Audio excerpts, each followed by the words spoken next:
আসসালামু আলাইকুম। আজ আমরা দেখব কিভাবে যে কোনো রাউটারের অ্যাডমিন প্যানেলে প্রবেশ করা যায়।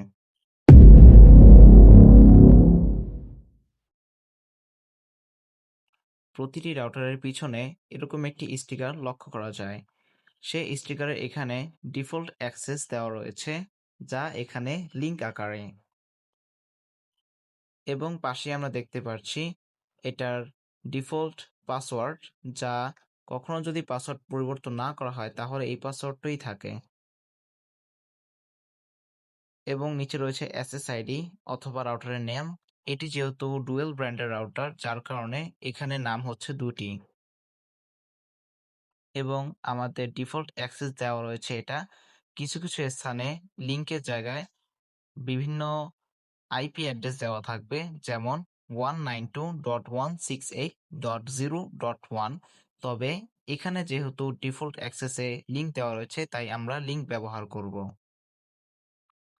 আমরা সরাসরি লিংকটি এখানে দিয়ে দিলাম। আমাকে লিংকটি লিখতে হয়নি, আমাকে অটোমেটিক সাজেস্ট করেছে। দেখুন, আমাকে অ্যাডমিন প্যানেলে নিয়ে এসেছে। এটি হচ্ছে আমার রাউটারের মডেল নেম, এবং আমি টিপি লিংকের একটি রাউটার দিয়ে আপনাদেরকে দেখাচ্ছি। এখন আমাদের প্রয়োজন অ্যাডমিন পাসওয়ার্ড। সাধারণত অ্যাডমিন পাসওয়ার্ড অ্যাডমিনই থাকে, ADMIN।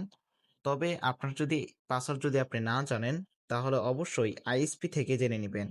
আমি আমার পাসওয়ার্ডটি দিয়ে ইন্টার প্রেস করার সাথে সাথেই আমাকে অ্যাডমিন প্যানেলে প্রবেশ করিয়ে দিয়েছে। আমরা আমাদের ওয়াইফাই সেটিংয়ে প্রবেশ করব।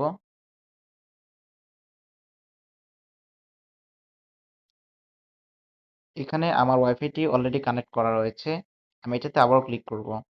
অতঃপর নিচের দিকে গেলে নেটওয়ার্ক ডিটেইলস নামে একটা অপশন দেখতে পাচ্ছি। এখানে আমরা গেটওয়ে নামে একটা অপশন পাবো। এই যে গেটওয়ে এখানে লেখা রয়েছে, গেটওয়েতে আমরা ক্লিক করে ধরে রাখবো। অথবা আপনার ক্লিক করার অপশন না থাকলে যেই নাম্বারটি রয়েছে সেটি আমরা মনে করে নিব। আমি এখানে নাম্বারটি কপি করে নিলাম। নাম্বারটি হচ্ছে 192.168.0.1। বেশিরভাগ রাউটারই এটিই দেওয়া থাকে। মনে রাখবেন, অবশ্যই গেটওয়ে লেখা থাকতে হবে। অথবা আমরা যে কোনো একটি ব্রাউজার প্রবেশ করব। আমি বর্তমানে ক্রোম ব্রাউজারটি ব্যবহার করছি। নতুন একটি ট্যাব নিয়ে নিব। আপনি চাইলে নিচে যে গুগল লেখা রয়েছে এখানেও দিতে পারেন, লিখতে পারেন। অন্যথায় এখানেও লিখতে পারেন আরকি। আমি এখানেই লিখে দেখাচ্ছি। সার্চ বাটনে ক্লিক করব। এখানে একটি ইমুলেটর রয়েছে। ইমুলেটরে ক্লিক করব না। আমরা সরাসরি এই যে নিচে যে এটা রয়েছে এখানে ক্লিক করব। অ্যাডমিনে ক্লিক করব, এবং আমাদের সরাসরি এখানে প্রবেশ করে দিবে। এখানে আমরা আমাদের পাসওয়ার্ডটি এন্টার করব। আমি আমার পাসওয়ার্ডটি দিয়ে দিচ্ছি। সাধারণত এটার পাসওয়ার্ড অ্যাডমিন দেওয়া থাকে। আমি আমার পাসওয়ার্ডটি চেঞ্জ করে নিয়েছি। এই দেখুন, লগইন পোর্টালে প্রবেশ করে ফেলেছি।